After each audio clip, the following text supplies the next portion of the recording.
Bom dia. Before I start, I thought I would just say it is fantastic to be in Brazil. I love your country. I've been to Rio and Salvador. This is my first time It's in really Sao terrific to Paulo. be here. Thank you for coming. I'm going to talk a little bit about innovation at Google, which is a really amazing thing to talk about because our company has, in a lot of ways, helped redefine innovation over the past decade. And we want to get you under the hood, so to speak, of how we do that. And hopefully, at the end of these remarks, you'll leave with some concrete things that you can take back to your own organizations to help drive innovation and creativity. So, to dive in, I'm starting with the challenge because innovation is really, really difficult. And Clay Christensen, who is a professor at Harvard Business School, wrote a famous book called The Innovator's Dilemma. And if you haven't read it, I highly recommend it. And he tried to capture why it's so difficult to drive innovation on a continuous basis. And he had three primary factors that he put forward to describe this dilemma, and I'm going to summarize those here. The first is sustaining technologies are different than disruptive technologies. So as we think about innovation, it's incredibly important to ground us in what is incremental improvement on what we do versus big, transformative, disruptive things that reset the bar. That's the first. The second is the notion of the pace of progress moving more quickly than how the market interprets that progress and those needs. So this is a fancy way of saying that consumers are often way, way ahead of us as leaders, as marketers, and we get in our own world and sometimes forget that there are these amazing dynamics that are happening. There's a pace of change that is incredibly dramatic that we may not necessarily see because we're in the context of our own organizations. Which leads to the third point, the structure of organizations, companies, have a significant impact on the investments they make, the choices they make. So structure matters. I'm going to talk a lot about the Google culture. Culture matters. All of these things inform our ability to drive innovation as organizations. So this is the dilemma that we face in confronting innovation. And then there are the odds that everyone is aware of, that X% of all new Y fail. I'm not sure what the statistics are in Brazil, but certainly in the US, roughly 90 to 95% of all new business ventures fail. The manifesto has three key points. Innovators beat ideas, prototypes beat product types, and I'll explain what a prototype is in a few minutes, and data beats opinion. So let's start with innovators beat ideas. Ideas are incredibly enticing. Everyone loves ideas. Ideas, though, are tricky. And that's what I want to talk about. I want to dispel a little bit of the importance on ideas. Because in our experience, yes, you need ideas. Ideas need to come from many different places, but it's really they're not necessarily automatically associated with innovation. So you probably have all seen things like this: ideas, ideas, ideas. We need some innovative ideas. Where's the next billion-dollar idea? I have an idea that will change the world. Everyone has ideas. We're swimming in ideas. But that's not necessarily innovation. Another famous idea. That's the question. Is it really, or was it really, a famous idea? This is a picture of the first light bulb that was invented by Thomas Edison. And what's interesting about the light bulb is it really wasn't about the idea. And if you step back and try and think about how you would conceptualize what the light bulb ultimately ended up being, we have a few examples there of potential types of ideas. But it actually wasn't about the idea at all. So Joseph Swan, actually Thomas Edison was not the first to come up with the idea of an incandescent light bulb.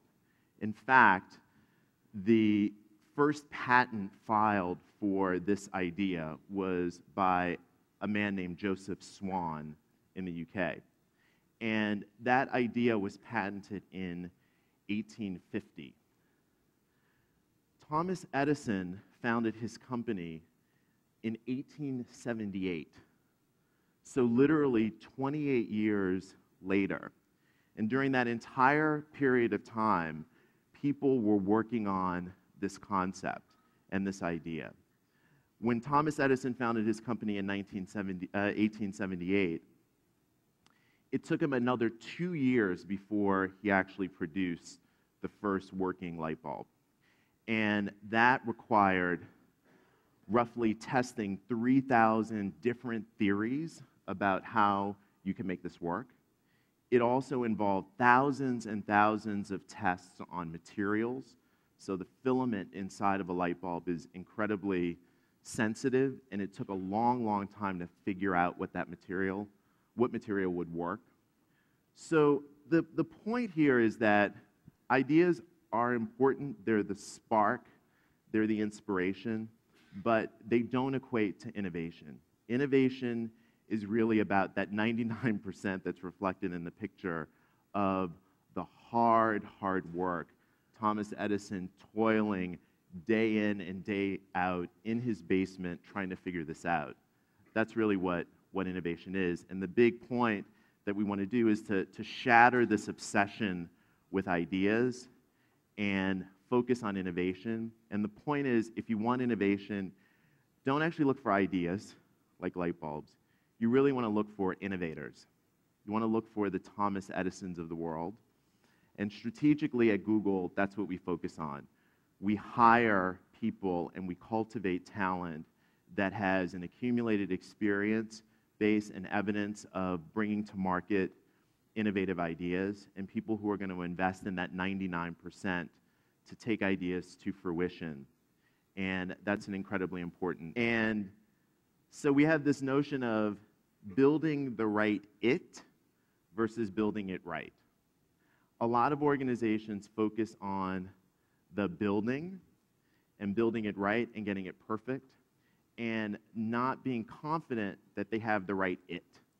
They have the right idea, the right crux of opportunity to invest in. On the manifesto, data beats opinions, which should be pretty straightforward. So are you building and are you on the right track? Are you building the right it?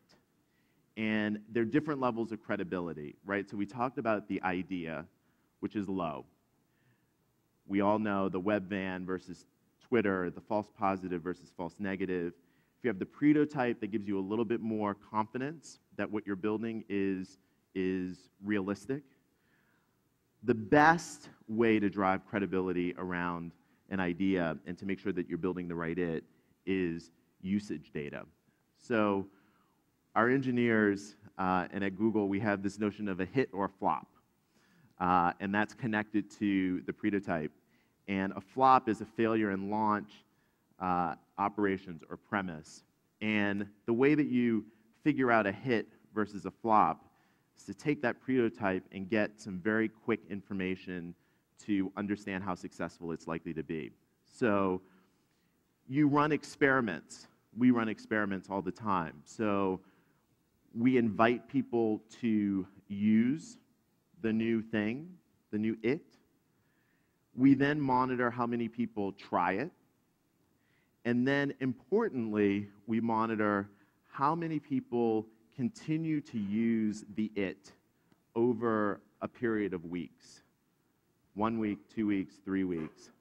And we look at the curve, and we understand the drop-off at each of those individual stages, because that will help us understand whether or not the it that we're building, whether or not it's going to stick and be effective with the audience that we're producing it for. So a few examples. This is a Pets.com sock puppet, which you can see lots of people invited to join, huge drop-off, people who tried it, clearly a flop. Lest you think that everything that we do is successful at Google, we have lots of flops, and we're fine with that. We actually take the learning from those flops and apply it to other areas. So this is Google Wave, which some of you may have been exposed to.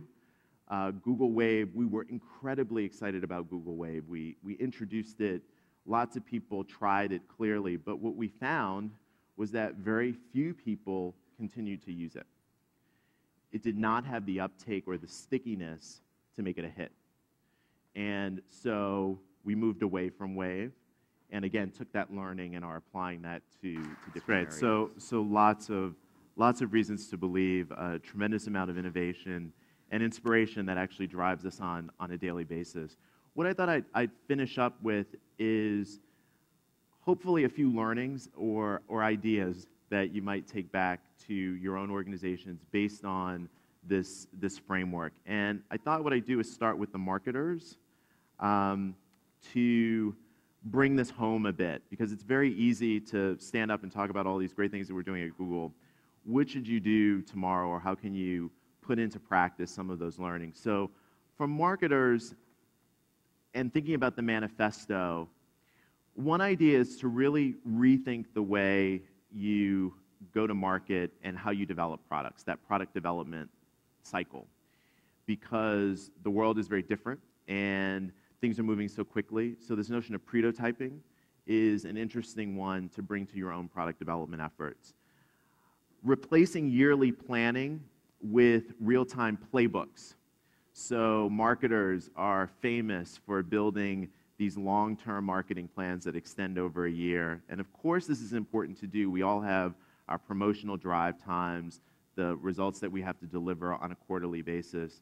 What we're finding is that the most aggressive marketers are in many ways abandoning these long-term planning cycles from a marketing perspective and focusing on playbooks. So these very, very focused ways of responding to the market in real time, based on what competitors are doing, based on what your target audience is saying in the social graph. All of these things are pushing against trying to be too structured, again, focusing too much on building it right, as opposed to making sure you have the right it to begin with. For me, and is all of the opportunity that's here in Latin America, particularly in Brazil.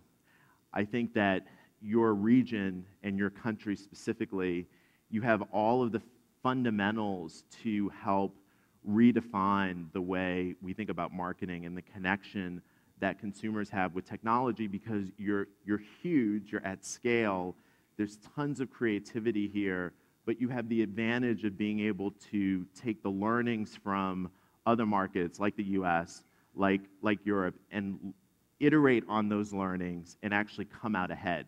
So my call to action for all of you is to be the innovation incubator for the world. Obrigado.